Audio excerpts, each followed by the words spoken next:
ಪಟ್ಟಣದ ಶ್ರೀ ಕೋಟೆ ಮಾರಮ್ಮ ದೇವಿಯ 8ನೇ ವರ್ಷದ ನವರಾತ್ರಿ ಉತ್ಸವದ ಪ್ರಯುಕ್ತ ಮಾಗಡಿ ದಸರಾ ಹಬ್ಬಕ್ಕೆ ಇಂದಿನಿಂದ ಚಾಲನೆ. ಕೋಟೆ ಮಾರಮ್ಮ ಕಿ ಜೈ, ಕೋಟೆ ಮಾರಮ್ಮ ಕಿ ಜೈ, ಕೋಟೆ ಮಾರಮ್ಮ ಕಿ ಜೈ.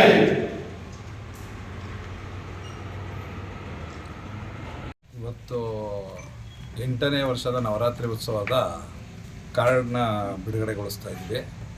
ಪ್ರತಿ ವರ್ಷದಂತೆ ಈ ವರ್ಷವೂ ತುಂಬ ವಿಜೃಂಭಣೆಯಿಂದ 8ನೇ ವರ್ಷದನ್ನು ಒಂದು ತಿಂಗಳು ಮುಂಚಿತವಾಗಿಯೇ ಕಾರ್ಡನ್ನು ಬಿಡುಗಡೆಗೊಳಿಸಿ ಗಣೇಶ ವಿನಾಯಕ ಚತುರ್ಥಿಯಂದು ವಿಘ್ನ ನಿವಾರಕನ ಎಲ್ಲ ಇದಾಗಲಿ ಏನು ವಿಘ್ನ ಇಲ್ದಂಗೆ ನಡ್ಕೊಂಡು ಹೋಗಲಿ ನವರಾತ್ರಿ ಉತ್ಸವ ಅಂತ ಇವತ್ತು ಕಾರ್ಡನ್ನ ಬಿಡುಗಡೆಗೊಳಿಸ್ತಾ ಇದ್ವಿ.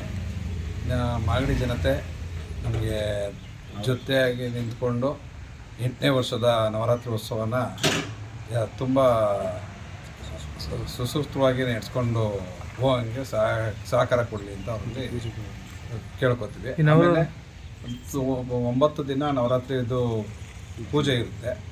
ಪೂಜೆ ಮಾಡಿಸೋವಂಥ ಭಕ್ತಾದಿಗಳು ತಾಯಿ ಕೃಪೆಗೆ ಪಾತ್ರರಾಗಬೇಕು ಅಂತ ಪ್ರತಿದಿನ ಯಾರಾದರೂ ಇದ್ದರೆ ಅವರು ಬಂದು ಇಲ್ಲಿ ನೋಂದಾಯಿಸ್ಕೊಂಡು ನಮ್ಮನ್ನು ಮತ್ತು ನಮ್ಮ ಅರ್ಚಕರನ್ನು ಸಂಪರ್ಕಿಸಬೇಕಾಗಿ ಕೇಳ್ಕೊತೀವಿ. ಏನು ವಿಶೇಷ ಕಾರ್ಯಕ್ರಮಗಳು ಏನಿದೆ ಈ ಬಾರಿ? ಪ್ರತಿ ವರ್ಷದಿಂದ ಈ ವರ್ಷ ತುಂಬ ಚೆನ್ನಾಗಿ ಮುತ್ತಿನ ಪಲ್ಲಕ್ಕಿ ಮಾಡಿಸಿದ್ವಿ. ತುಂಬ ಚೆನ್ನಾಗಿದೆ. ಅಂಬಾರಿ, ಆಮೇಲೆ ಡೊಂಕುಂಟ, ಆಮೇಲೆ ಕೇರಳದ ವಿವಿಧ ಮನೋರಂಜನಾ ತಂಡಗಳಿಂದ ಮೆರವಣಿಗೆಯಲ್ಲಿ ಸಾಂಸ್ಕೃತಿಕ ಕಾರ್ಯಕ್ರಮಗಳನ್ನು ಮೆರವಣಿಗೆ ಮಾಡ್ತೀವಿ.